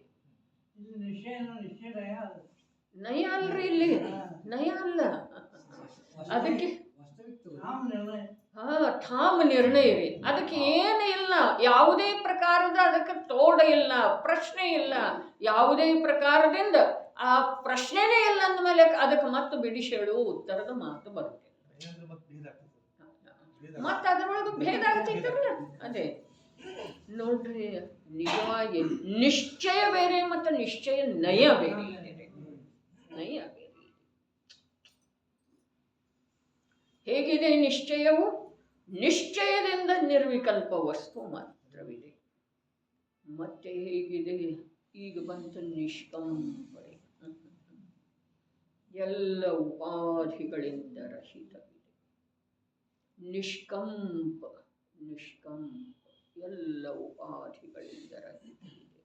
ಆದಿ, ವ್ಯಾಧಿ ಮತ್ತು ಉಪಾಧಿ ಅಂಥೇಳಿ ಮೂರದವ್ರಲ್ಲ. ಇಲ್ಲಿ ಉಪಾಧಿ, ಎಲ್ಲ ಉಪಾಧಿಗಳಿಂದ ರಹಿತ ಇದೆ. ಅರೆ, ಎಲ್ಲ ಉಪಾಧಿಗಳಿಂದ, ಕರ್ಮಕೃತ ಉಪಾಧಿ ಇರ್ಬೋದು, ಕ್ಷೇತ್ರಕೃತ ಇರ್ಬೋದು, ಕಾಲಕೃತ ಇರ್ಬೋದು, ಸಂಯೋಗಕೃತ ಇರ್ಬೋದು, ಎಲ್ಲ ಉಪಾಧಿಗಳಿಂದ ರಹಿತ ಇದೆ ನೋಡಪ್ಪ. ಅದಕ್ಕೆ ಕಾಲನೂ ಏನು ಮಾಡುವುದಿಲ್ಲ, ಕ್ಷೇತ್ರನೂ ಏನು ಮಾಡುವುದಿಲ್ಲ. ನರಕ ಕ್ಷೇತ್ರದೊಳಗೂ ಕೂಡ ಅದು ಹೇಗಿದೆ ಹಾಗೆ ಇದೆ. ಬಾಹ್ಯದೊಳಗೆ ಏನೆಲ್ಲ ನಡೀತಾ ಇರ್ತಿದೆ, ಪರಿಣಾಮದೊಳಗೆ ಏನೆಲ್ಲ ಸಂಕ್ಲೇಶ ಇದೆ, ಕೃಷ್ಣ ಲೇಷಾಜನ್ಯ ಪರಿಣಾಮಗಳು ನಿರಂತರ ಆಗ್ತಾ ಇರ್ತವೆ. ಅದರ ಸಮ್ಯಕ್ ದರ್ಶನದ ವಿಷಯದೊಳಗೆ ಆ ಸಮ್ಯಕ್ ದೃಷ್ಟಿಗೆ ಯಾವ ಭೇದ ಇದೆ, ಯಾವ ಕಂಪ ಅರ್ಥಾತ್ ಉಪಾಧಿ ಯಾವುದರ ಬಾಧೆ ಇದೆ ರೀ. ಬಹಳ ಅದ್ಭುತ. ಇಂಥ ನಿರ್ಬಾಧ ನಿಷ್ಕಂಪ ವಸ್ತು ಸ್ವಯಂ ನಾನಿದ್ರನು ಕೂಡ ಆ ಪ್ರಕಾರದ ಬೋಧ ಲಭಿಸಿದ್ರೂ ಕೂಡ ಆ ಬೋಧದೊಳಗೆ ರುಚಿ ಉತ್ಪನ್ನ ಆದ್ರೂ ಕೂಡ ಈ ಜೀವದ ಪ್ರಯತ್ನ, ಅದರ ಪ್ರಾಪ್ತಿಯ ಸಲುವಾಗಿ ಯಾವ ಜಾತಿದ್ದು ಬೇಕೋ ಆ ಜಾತಿದ್ದು ಇನ್ನೂ ಉತ್ಪನ್ನ ಆಗ್ತಾ ಇಲ್ಲ. ಪ್ರಯತ್ನದೊಳಗೆ ಎಷ್ಟು ಸಾಮರ್ಥ್ಯ ಬೇಕಲ್ಲ ಅದು ಆಗ್ತಾ ಇಲ್ಲ. ಲಭಿಸಿದ್ದಿದೆ. ಅರೆ ನೀನು ಇಂಥ ನಿಷ್ಕಂಪ, ನಿಷ್ಕಂಪ ನಿಶ್ಚಯ ಹೇಗಿದೆ? ನಿಶ್ಚಯದಿಂದ ನಿರ್ವಿಕಲ್ಪ ವಸ್ತು ಮಾತ್ರ ಇದೆ. ಮತ್ತು ಹೇಗಿದೆ ಅಂತ ಹೇಳಿ ಕೇಳಿದ್ರೆ ನಿಷ್ಕಂಪ, ಉಪಾಧಿಗಳಿಂದ, ಎಲ್ಲ ಪ್ರಕಾರದ ಉಪಾಧಿಗಳಿಂದ ರಹಿತ ಇದೆ. ಕರ್ಮ ಏನು ಮಾಡ್ತಿದ್ದೀರಿ? ನಕುಲ ಸಹದೇವರಿಗೆ ಕರ್ಮ ಏನು ಮಾಡಿದ್ರೆ ಸರ್ವಾರ್ಥ ಸಿದ್ಧಿಗೆ ತಗೊಂಡು ಹೋಯ್ತಲ್ಲ. ಅದೇ ನಾವು ಹೊರಗಿಂದ ನೋಡ್ತೇವ್ರಿ, ಆದ್ರೆ ಅವರ ಅಂತರಂಗದೊಳಗೆ ಯಾವ ನಿಜ ವಸ್ತುವಿನ, ನಿರ್ವಿಕಲ್ಪ ವಸ್ತುವಿನ ಸ್ವೀಕಾರ ಇತ್ತೋ ಅದಕ್ಕೆ ಯಾವ ಬಾಧೆನೂ ಆಗಿಲ್ಲ. ದೃಷ್ಟಿಗೆ ಸ್ವೀಕೃತಿಗೆ, ವಸ್ತುವಿಗೆ ದೃಷ್ಟಿಗೆ ಸ್ವೀಕೃತಿಗೆ, ವಸ್ತುವಿಗಂತೂ ಇಲ್ಲವೇ ಇಲ್ಲ. ಆದ್ರೆ ಆ ದೃಷ್ಟಿ, ಆ ಸ್ವೀಕಾರ ಏನಾಗಿದೆಯಲ್ಲ ಅದಕ್ಕೇನು ಬಾಧೆ. ಅರೇ ನಾವೊಂದು ಸಮಯ ಇಲ್ಲಿ ಲಕ್ಷ್ಯ ಕೊಡ್ತೀವಿ ನೋಡಿ, ಇಲ್ದಿದ್ರೆ ನಾ ಮೋಕ್ಷಕ್ಕೆ ಹೋದೆ. ಮೋಕ್ಷದೊಳಗೆ ಏನಿದೆ ಅಂಥದ್ರಿಂದ ನಿನ್ನ ಅಪ್ಪನ ಗಂಟೆ ಏನಿದೆ ಅಲ್ಲಿ ಮೋಕ್ಷದೊಳಗೆ? ಅಲ್ಲೇನಿಲ್ಲ. ಇಲ್ಲಿ ಮೋಕ್ಷ ಪ್ರಾಪ್ತನೇ ಇದೆ ರೀ, ಪ್ರಾಪ್ತನೇ ಇದೆ. ಇದು ಅಂಥೇಳಿ ಸಮ್ಯಕ್ ದೃಷ್ಟಿಯ ಮಹಿಮಾ ಬಹಳ ಅಲೌಕಿಕ ಇದೆ ರೀ. ಅವನಿಗೇನು ಮೋಕ್ಷ ಬೇಕಾಗಿಲ್ಲ. ನಿನ್ನೆ ಚರ್ಚೆ ಬಂತಲ್ಲ ನಮ್ದು, ಏನು ಅದು ಎಷ್ಟೋ ತನಕ ಅದು ಲಕ್ಷ್ಯದೊಳಗೆ ಬರುತ್ತಿರಲಿಲ್ಲ. ಒಬ್ಬ ಶ್ರಾವಕ ಯುದ್ಧ ಮಾಡ್ತಾ ಇದ್ದಾನೆ, ಒಬ್ಬ ಶ್ರಾವಕ ಸಾಮಾಯಿಕ ಮಾಡ್ತಾ ಇದ್ದಾನೆ. ಆ ಯುದ್ಧ ಮಾಡುವಂಥ ಸಮ್ಯಕ್ ದೃಷ್ಟಿಗೆ ಖೇದ ಅನಿಸೋದಿಲ್ಲ. ಅರೆ ಇವು ಸಾಮಾಯಿಕ ಮಾಡ್ತಾ ಇದ್ದಾನೆ ಅಂದ್ರೆ ಆ ಯುದ್ಧದೊಳಗೆ ಅವನು ಸಂತುಷ್ಟದನು ಅಂತ ಅರ್ಥ ಅಲ್ಲ. ಆದ್ರೆ ಅವನ ದೃಷ್ಟಿ ಆ ಯುದ್ಧದಿಂದ ಮತ್ತು ಸಾಮಾಯಿಕದ ಪ್ರವೃತ್ತಿಯಿಂದ ಭಿನ್ನ, ಯಾವುದೇ ನಿಷ್ಕಂಪ ಇದೆಯಲ್ಲ, ಉಪಾಧಿ ರಹಿತ ಅಲ್ಲಿದೆ. ಅದಕ್ಕೆ ಸಮ್ಯಕ್ ದೃಷ್ಟಿಯ ಜೀವನ ಧನ್ಯ ಇದೆ. ಮತ್ತು ಪಜ್ಜೆಯ ಮೂಢಾಹಿ ಪರಸಮಯ. ಇಲ್ಲೇ ಮೇಲೇನು ಹೇಳಿದ್ರು ಹಿಂದಿನ ಕಲಶದೊಳಗ ಮಿಥ್ಯಾದೃಷ್ಟಿ ಜೀವನು ರಥ ರಥ ಅವ ಅದರೊಳಗೆ ಮುಳುಗಿ ಹೋಗಿದ್ದಾನೆ ನೋಡ್ರಿ. ಅವನಿಗೆ ಬೇರೆ ಏನೂ ಕಾಣುವುದಿಲ್ಲ. ದ್ರವ್ಯದ ವರ್ಣನೆ ಎಷ್ಟು ಮಾಡಿದರನು ಆ ಶುದ್ಧ ಪರ್ಯಾಯದ ಮೂಲಕ ದ್ರವ್ಯದ ಸ್ವರೂಪವನ್ನು ತಿಳಿಸಿಕೊಡುವಂಥ ಉದ್ಯಮ ಜ್ಞಾನಿಗಳು ಮಾಡ್ತಾ ಇದ್ರೂ ಅವ ತನ್ನ ಪರ್ಯಾಯದೊಳಗೆ ಇಷ್ಟ ರಥ ಅದನಲ್ಲ, ಅವನಿಗೆ ಬೇರೆ ಯಾವುದ್ರದ್ದು ಸುದ್ದಿ ಬುದ್ಧಿ ಇರ್ತದೆ, ಇಲ್ಲವೇ ಇಲ್ಲ. ಅವನಿಗೆ ಶಬ್ದ ಕೇಳಿ ಬರುವುದಿಲ್ಲ. ಆಚಾರ್ಯ ಭಗವಂತರು ಜ್ಞಾನಿ ಗುರುಗಳ ಶಬ್ದವನ್ನು ಕೇಳುವುದರಲ್ಲಿ ಅವ ಏನಾಗಿದ್ದಾನೋ ಏನಂತಾರೆ ಅದಕ್ಕೆ, ಬಧೀರಾಗಿದ್ದಾನೆ. ಅಲ್ಲಿ ಅವರಿಗೆ ಇಂದ್ರ ಬಂದು ಪೂಜೆ ಮಾಡ್ತಾ ಇದ್ದಾನೆ, ಕಾಣಿಸ್ತಾ ಇಲ್ಲ ಇವನಿಗೆ. ಯಾಕ? ಪರ್ಯಾಯದೊಳಗೆ ರಥ ಅಲ್ಲಿ ಇಂದ್ರ ಬಂದು ಪೂಜೆ, ಇಂದ್ರರ 100 ಜನ ಇಂದ್ರರ ನತಮಸ್ತಕ್ಕಿದ್ದಾರೆ, ಇವನಿಗೆ ಕಾಣಿಸ್ತಾ ಇಲ್ಲ. ಯಾವುದಕ್ಕೆ ನತಮಸ್ತಕ್ಕಿದ್ದಾರೆ ಅನ್ನೋದು ಕಾಣಿಸ್ತಾ ಇಲ್ಲ. ಏನು ಮಾಡೋದ? ರಥ ಶಬ್ದದ ಅರ್ಥ ಹೀಗಿದೆ, ಮುಳುಗಿ ಹೋಗಿದ್ದಾನೆ ಎಲ್ಲಿ? ಪರ್ಯಾಯದೊಳಗೆ. ಆ ಪರ್ಯಾಯ ಅಂಥದ್ದಿದೆ, ಸಮಯವರ್ತಿ ಇದೆ. ಹಾಗಾದ್ರೆ ಮುಳುಗಿ ಹೋಗಿದ್ದಾನೆ ಅಂತಂದ್ರೆ ಅವನು ತನ್ನ ನಾಶನ ಮಾಡ್ಕೊಂಡಿದ್ದಾನೆ, ಭ್ರಷ್ಟ ಆಗಿ ಹೋಗಿದ್ದಾನೆ, ಅಭಾವ ಆಗಿ ಹೋಗಿದ್ದಾನೆ. ಪ್ರದೇಶದ ಕ್ಷೇತ್ರ